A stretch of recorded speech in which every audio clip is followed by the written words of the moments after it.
वज़ीर आज़म housing scheme से घर आपको नहीं मिल सकता। ठहरिए, मेरी वीडियो को पूरा देखिएगा और गुस्सा करने की ज़रूरत नहीं है।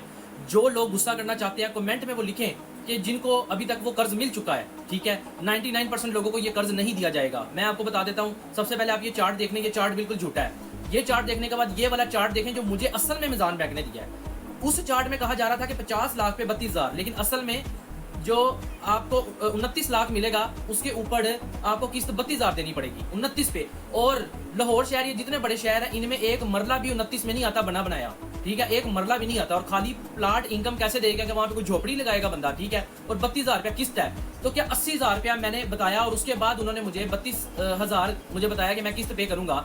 आप यहाँ से अंदाजा लगा लें कि जिस बंदे की 40,000 सैलरी है, काफी सैलरी वाले लोग कह रहे थे कि सैलरी वाले का ये मसला नहीं होगा, तो जिसकी 40,000 सैलरी है वो 32,000 रुपया किस्त देगा और एक मरले का वो प्लाट ही लेगा, क्योंकि एक मरले में वॉशरूम बनता है, स्विमिंग पूल बनता है, लोगों के किचन बनते हैं, ठीक है। एक मरले के अंदर घर नहीं बनते, समझ आई। अगर आपको मेरी बात का गुस्सा लग रहा है ये। और दूसरे नंबर पे, अगर आपके माँ बाप के पास कोई भी जमीन है या आप लोगों के पास कोई भी जायदाद है तो आप इस स्कीम में नहीं अप्लाई कर सकते। चाहे आपके पास आप ज्वाइंट फैमिली में फंसे हुए हो, जहाँ पे 5-5 चाचे हैं, 5-5 आपके सारा वो एक खिचड़ी बनी पड़ी है ज्वाइंट फैमिली में, लेकिन हुकूमत को इससे कोई कर्ज नहीं है। आप ज्वाइंट फैमिली में ही मर जाना, लेकिन हुकूमत आपको नया घर नहीं देगी। क्यों? क्योंकि आपके पास पहले से छोटा सा हिस्सा पड़ा हुआ है। ये भी नाइंसाफी है, ठीक है। जिसके पास 1-2 मरले का छोटा हिस्सा है उसको देना चाहिए आगे। हो सकता है वो ज्वाइंट फैमिली में थोड़े पैसे लगा के नए घर में शिफ्ट होना चाहता हो, ठीक है।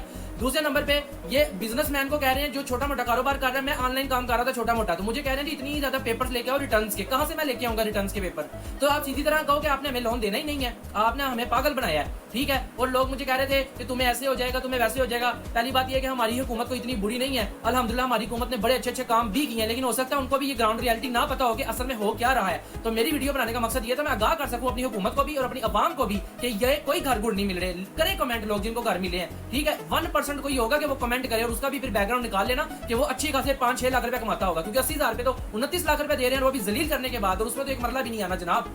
और उसका 29 लाख का जो आपने पे बैक करना, पता कितना करना है? 38 लाख।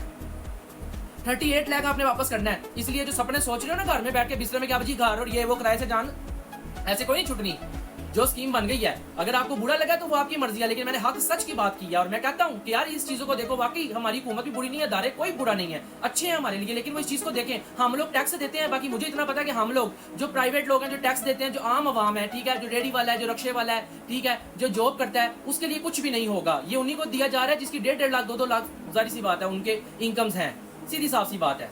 और मैंने तो अपना वो अटैच भी किया था कि हाँ मुझसे कोई डिबेट करे, मुझसे कोई बात करे, लेकिन ऐसा कुछ भी नहीं होगा, क्योंकि मैंने अपना जेन्युइन वीडियो बनाई और मैं इसको ज्यादा बड़ा नहीं करना चाहता। बाकी कमेंट से आप देख लेना किसको मिला। 99% लोगों को नहीं मिला और बस दलील होकर बैंकों से घर वापस आके दिल हार कर ये वीडियो देख रहे हैं। अल्लाह हाफिज।